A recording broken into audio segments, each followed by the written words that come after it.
Coach, so going back to the duel on Sunday, I know the number one thing you mentioned We got to move forward. Oh, go ahead. The number one thing you guys mentioned was missing takedowns.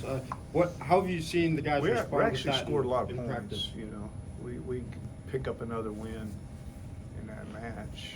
We would have won criteria. We scored a lot of points. You know, there was something common in 5 of the 6 matches. We didn't score a takedown. You know, in our losses. Yeah, we still need to continue to work on our offensive scoring potential. We got way more potential than what we're showing. So hopefully we'll see a little bit more of that this week. What does it take to unlock that potential? Oh, I just think it's kind of rhythm, routine. This has been a little bit odd for us to miss 2 weeks leading into a dual meet like this, and that didn't help. 14 days not making weight, it didn't. I don't know if it hurt that much, but you want to get in a rhythm and stay in it, and so it's nice to be able to wrestle a week later as we head into Bedlam.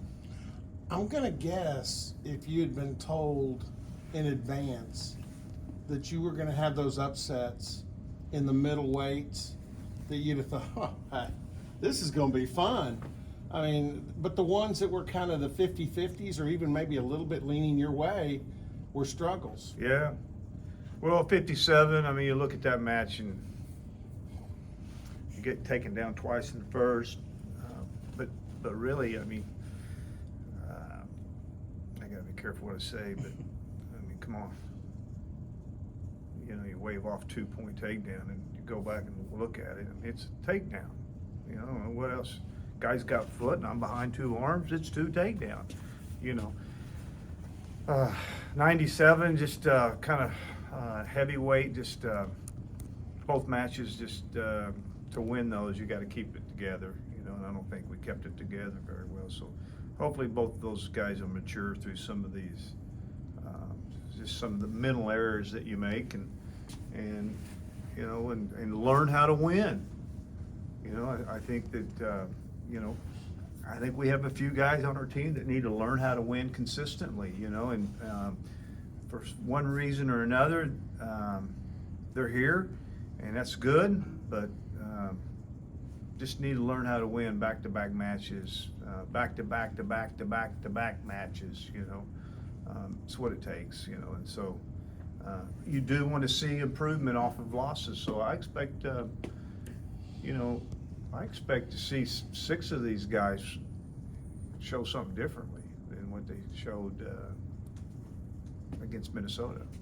I know in the past you've always talked about, Bedlam is, OSU doesn't lose Bedlam. Does that add some motivation to those guys who are, maybe lost Sunday or just in general? Because this isn't a match that Oklahoma State's supposed to lose, regardless of how you guys are performing. Yeah, it's just, take it. Yeah, absolutely.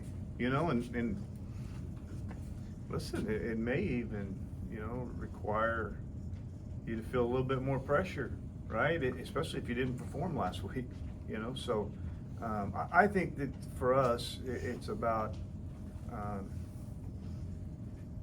our comfort zone and making sure I continue to test my team.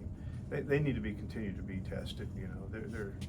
They're not at the point where they can't be not tested in the practice room and ranking matches and pushed a little bit. They need that, and by me not doing enough of it, it shows a little bit. I know you said Challenges, feeling uncomfortable, right? Right. I know you said Connor's kind of, in your radio show, you said he'd been doing the minimum and still winning. Obviously, had his first loss of his career. Have you seen anything differently in practices, or did you have a talk? He's just, he just needs to learn how to. Needs to learn how to, just be consistent in what he's doing. In his practice for Connor's doing a lot of good things in practice. He's not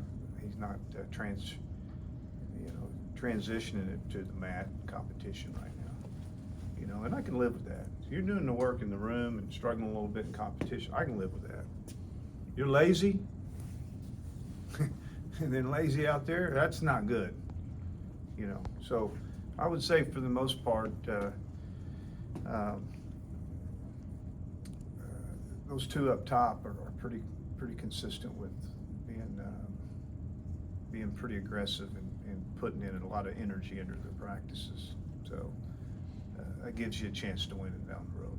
We'll go forward a little bit. Looking at OU, they've gotten quite a bit of transfers in. One guy's eligibility still up in the air, but a guy, I forget his name, House, the Purdue transfer, good guy they brought in right there. Just kind of preview OU and what you've seen in their development from guys that they've got there and transfers that they've brought in. Well, you know, you get transfers, it's going to help you and it's going to move you forward a lot faster. Obviously, you're bringing them in over some people, which just seems like the norm now, right? I mean, it really doesn't matter. Kid's been there 2 or 3 years, you just bring them in, you know.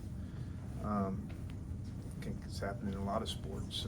So it should be, you know, I think that they haven't been given a whole lot of respect of where they should be. You know, they're definitely a top 20 team in the country. I don't know why they're not there, but you know, just previewing, there's a lot of matchups that we've seen, and you know, and in the end, you go down there, you got to go win 6 matches or 7 matches, you know, and hopefully more, but that's what it takes to win dual meets. As we saw in 10 decisions on Sunday, you know, you needed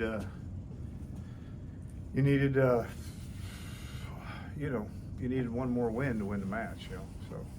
OU's got some unique personalities on their roster, so how do you kind of keep those guys out of the match and just keep them, you know, from not being the ecstatic guy that they are on the mat? Say that again. The OU has some unique personalities on the mat, guys that will, you know, get super physical, guys that will, you know, get the crowd into it. So kind of how do you keep their guys at home, keep their crowd out of it, essentially? You score and they don't, right? Take them down, ride them, pin them, you know. Yeah, out wrestling.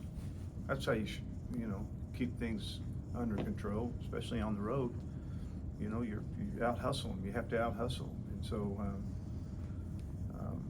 there's a kind of a similar match. I mean, it looks like you know, the majority of matches look to be pretty competitive again. You know, and slight favors obviously leaning our way. Some of them are heavy, but for the most part, pretty competitive. You know, and seeing some matchups that we've seen in the past. Obviously, there's been a lot of attention on the future of Bedlam football series, but with Bedlam originating in wrestling, what's the conversation or discussion been like of ensuring that that Bedlam wrestling continues on whenever OU moves on from the Big 12? I think we're, you know, getting closer and closer to that, seeing that. You know, I'm almost positive we'll all see Bedlam wrestling in the future. You think they'll stay in the league? Absolutely, I hope so. You know, and even if something happens and they don't stay in the league, I think we'll still see Bedlam wrestling. I don't see any reason why we wouldn't do that. It sure wouldn't be healthy for the sport if we didn't see Bedlam wrestling. I mean, I just don't see, you know, that it's better that we're not wrestling. You know, hey, you know, a couple sports is a different scenario, but our sport, you know, it takes all of us to. Does keep it help everything. their cause that Missouri is back in to the Big 12? That probably should have happened sooner than now. Well, you know, it goes back to, you know, when our conference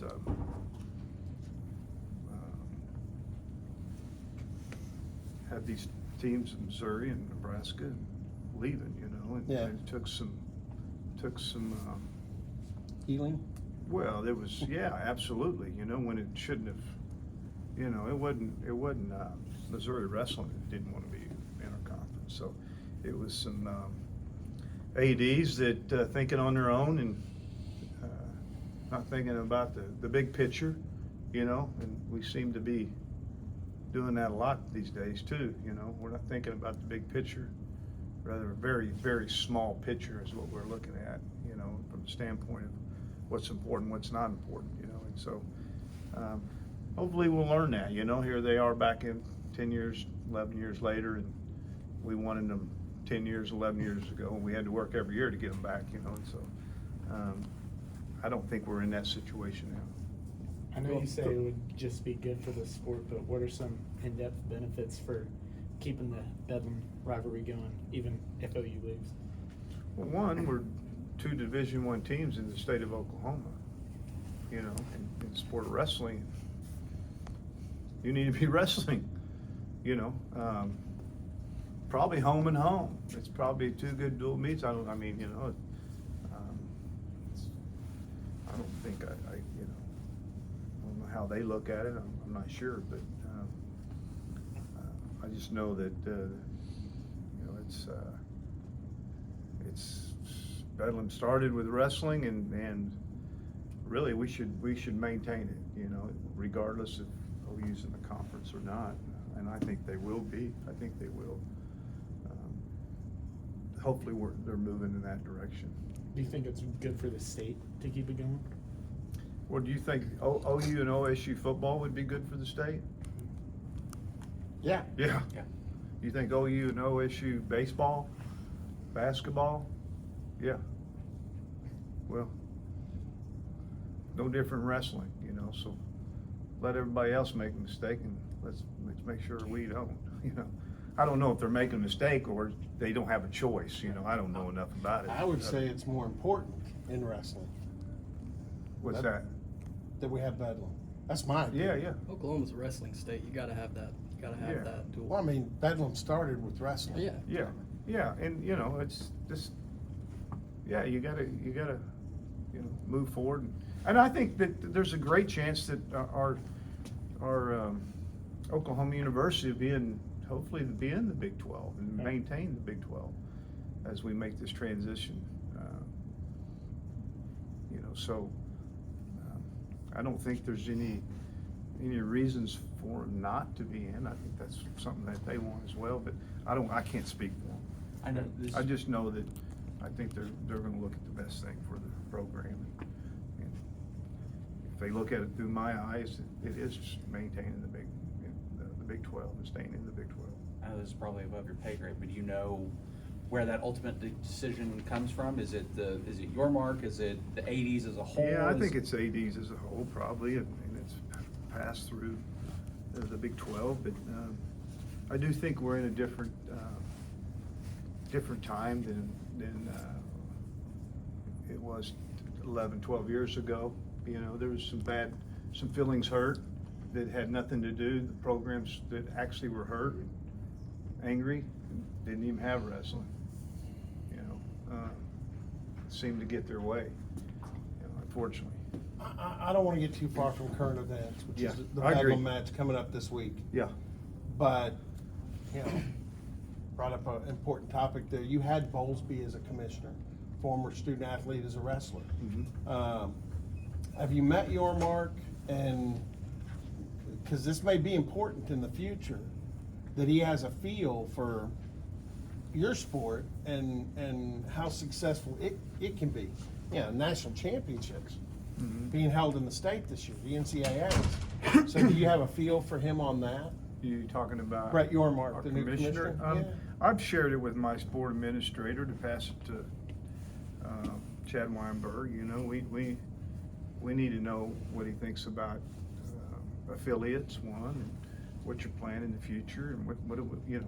So I've sent word that let's find out, and I don't feel comfortable enough, nor do I know our commissioner well enough that I feel like I can give him a call right now and ask him You're those. John Smith. Well, but You're John Smith. I think I first need to Yeah. go through my administration and just Yeah. find out where he is, and, I got you. and if he's kind of, you know, then if you'd like to, if he feels like it's important to meet or discuss it, then I'm available for sure, you know. But yeah, I've definitely shared it with my sport administrator that and I don't see any reason why he wouldn't be excited about what's happening in wrestling in our conference. Like Robert mentioned, you guys had two big wins at 41 and 57. Yeah. Curious, kind of what are you thinking about, or how have you seen Gefeller? I know you mentioned that it would kind of take a little bit while for G to come along, but he comes in and gets a win over a top 3 guy. So kind of talk about what you've seen from his progression, basically how well he's handled getting back into weight and to the group of wrestling. Well, he's done a great job, and what we've seen a little bit of has been pretty consistent on the way he's had to win, right? He's wrestled some guys that are ranked 29th and 30th. I think he wrestled one that wasn't ranked. You know, it's been pretty consistent how he's won in those matches, as well as how he lost the one, I think, at Lehigh, a real tight battle, you know. So they're tight matches to win, and regardless of the level that you're wrestling, it's been pretty tight. So that tells you a little bit about size difference maybe, and so he's made a big difference. He's from the standpoint of just showing us how to win. Are you still wanting him to come down? Well, it's not a matter of whether I want him to come down, right? You know, so I'm focused on you know, the guys that are wrestling right now. I'm focused on, you know, sometime by the middle of February or early February, having the best team and having them wrestling together. So we got time, you know, and so I don't know who that is right now. Guys are, you know, I know that there's nothing given, and wrestling's, you know, the great thing about wrestling is you get to match them up, you know, and say, hey, wrestle each other, you know. Let's go to this tournament over here and let's see who places the highest, you know. So there's a lot of ways to help you, you know. It's a good thing about it. I don't have to necessarily judge anything. I just kind of results speak for itself. So we're going to take 20 guys to the Southern Scuffle. You know, we're gonna head to Reno next week with six guys that could be starters. You know, and we may even have a few of them go on their own, just because we can only legally take 6 because it's not on the roster. But so we got a chance to really move some things along as we end the semester. Coach, when you talk about Southern Scuffle, is that 20 including the 10 starters? Yeah. Okay. 20 total. 20 total. Okay. 10, the 10 that have wrestled. Yeah. Okay, cool. Too deep? Yeah. When it comes to Bedlam, is there one moment to you, of the many decades that you've been a part of it, that still resonates in your mind? To win it? What do you mean? On either end. I mean, is there one Bedlam or one moment in Bedlam that really sticks out to you still? Oh, I've had so many moments, you know, most of them being really good, you know. Kate Brock's pin, that was pretty cool, you know. Speaking of shutting up the opponent's Yeah, I fans, remember Daniel Cormier getting a pin against the national finalist that really propelled us to the victory that year. Man, there's a lot of them. I remember my own Bedlam experience, which were tough, you know. My freshman year beating a guy named Zimmerman that ended up placing. I beat him in Bedlam, and he ended up placing at nationals, and I didn't. So that was that wasn't a very good feeling. That was all she wrote for you then, huh? Yeah. I remember Bedlam when I was a kid, when the fight broke out, 1978. Were you here for the Hilly double DQ? I was here, buddy. Yeah. I was here. I watched it. Yeah, I remember. You know, so. That's awesome. Yeah. That's awesome. And so I remember being the towel boy at 10 years old, hitting the referee on the back with the towel when my brother was wrestling here. You know, so that was old Gallagher Hall. So yeah, I got a lot of good memories. You know, there's several. There's definitely some bad memories too, but most of them being good. You might explain why there had to be a towel boy. It was loud. Couldn't hit a buzzer. No. Officials And, needed somebody to tap them. 6,300. I mean, you think of that. You think of our arena out there, and you just take off the top and put a roof over the top. It's pretty tight. It gets real loud. Yeah. Oh, you couldn't hit a horn. Yeah. No, you couldn't. Really? Or anything. No. No. It was. And being a part of that at 10 was pretty exciting. I'm in the middle of the mat and getting to go back to school in Dale City, and you got some of your cute little girls say, "I saw you on TV." Well, you have a lot of guys in the starting lineup who, kind of like you. I mean, they've been to Bedlam since they were 10, Big probably part even of it, younger than yeah. that. Big part of it. Yeah, this is a big part of it. Yeah, these are some of your matches that you really enjoy and that you remember the most. So I always say, you know, if it's, you know, I can't tell you about all my dual meets, but I can tell you about all my Bedlam matches.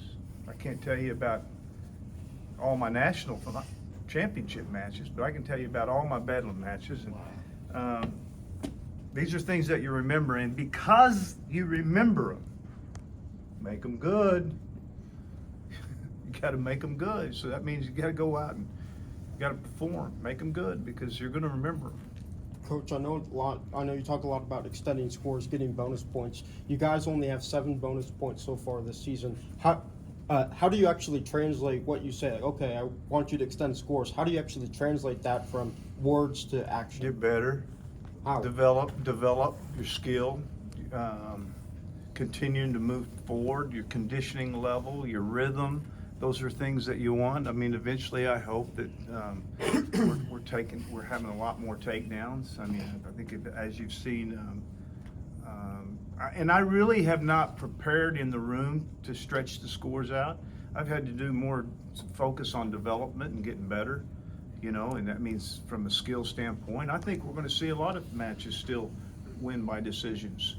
I don't think we're at that stage yet. I don't, you know, I got a heavyweight that's never wrestled as a starter. I got a 97 pounder that wrestled heavyweight last year, trying to survive every match.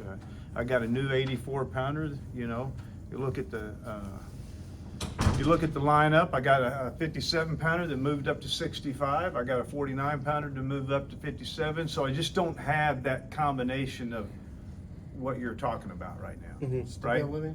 Huh? Stability? Well, not stability, just, Continuity. I got a lot of change. There's a Yeah. lot Yeah. of change right now, you know, even though you're seeing some of the same guys, they're at different weights, and so for that reason, size difference, it gets a little harder, you know. I mean, if I'm wrestling a 140 pounder right now, and I got to wrestle you, you know, you're not 140, No.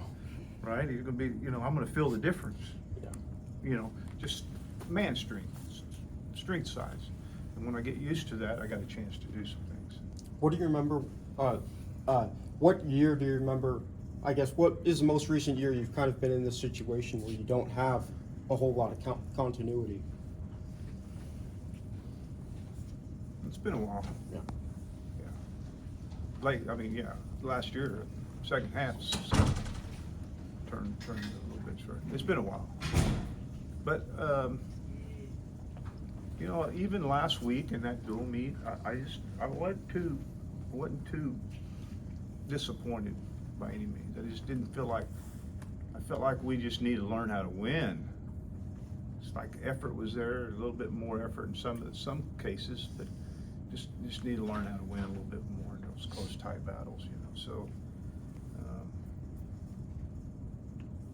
I think my upside's big.